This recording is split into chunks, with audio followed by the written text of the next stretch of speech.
In this video, I'm going to talk about OMP routes and OMP TLOC routes. Two important concepts in the SD-WAN routing and related to OMP or overlay management protocol. You remember that I mentioned OMP. I discussed OMP in the previous video, and you know that OMP is the routing protocol of SD-WAN. One of its functions is routing, sending routing updates and exchanging routing updates between VHs and VSmart and VSmart and other VSmarts. Okay, let's review. You know that if we have, for example, a branch 1 is the VH1, for example, and it connects to a transport, for example, internet. And also in our company, we have branch 2, and branch 2 is another VH2, and it connects to internet. And also we have a VSmart, a controller in our company, for example, connected to internet. OMP is running between these VHs and VSmart.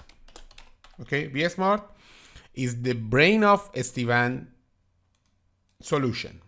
Okay, you know that we have, if I want to remember you the topics of I discussed in the previous video, we have OMP session between branch 1 and VSmart.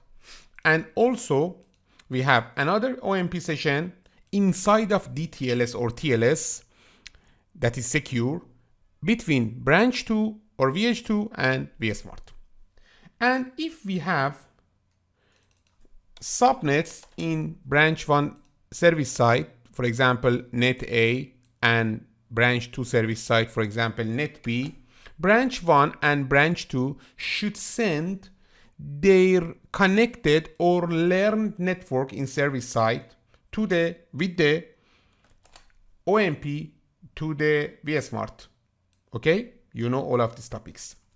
For example, here net A is sending with OMP to VSmart, and here net B. And also you know that with these OMP routes, these are OMP routes.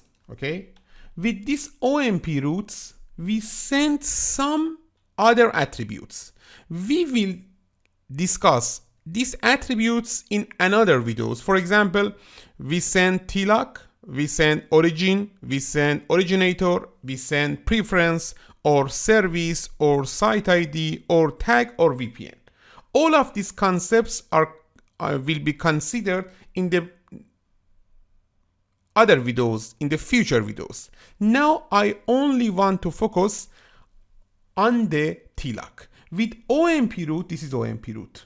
We send TLOC. You know this. TLOC 1, the TLOC of our circuit. This is the interface of connected to internet, TLOC 1.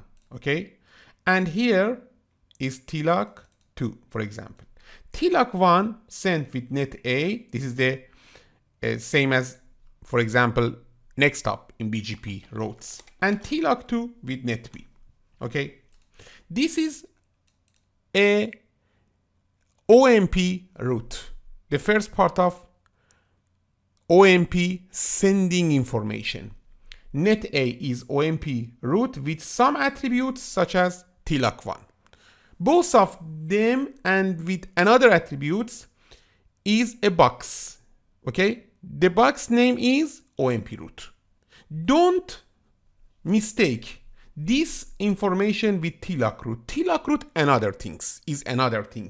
This is OMP route. In OMP route we have the prefix and the TLOC and other things. Okay, all of these components, these elements are OMP route. Okay, we mentioned this information in the previous video, but when you send this information, it is not sufficient to use this information to establish connectivity between B1 and B2. Why? Because first assume that branch 1 send net A with TLOC 1 to vSmart here, and then vSmart should send net A with TLOC 1, okay, to VH2. You know that from here, and then should send to, for example, VH2. Now VH2 knows that this is the OMP route received in VH2, okay? If you want to send traffic to net A, you should use TLOC 1. And TLOC 1 is system IP of B1, plus the color is, for example, busy internet, okay, plus IPsec. This means that you should establish an IPsec session in busy internet transport to system IP of B1. Two things are clear and one thing is not clear. The clear part is B2, you should use busy internet, this TLOC, and you should use IPsec encapsulation, okay? These two components of TLOC are clear, but the system IP of B1 not routable, and B2 doesn't know how it can reach to the system IP of B1. This is not an IP address.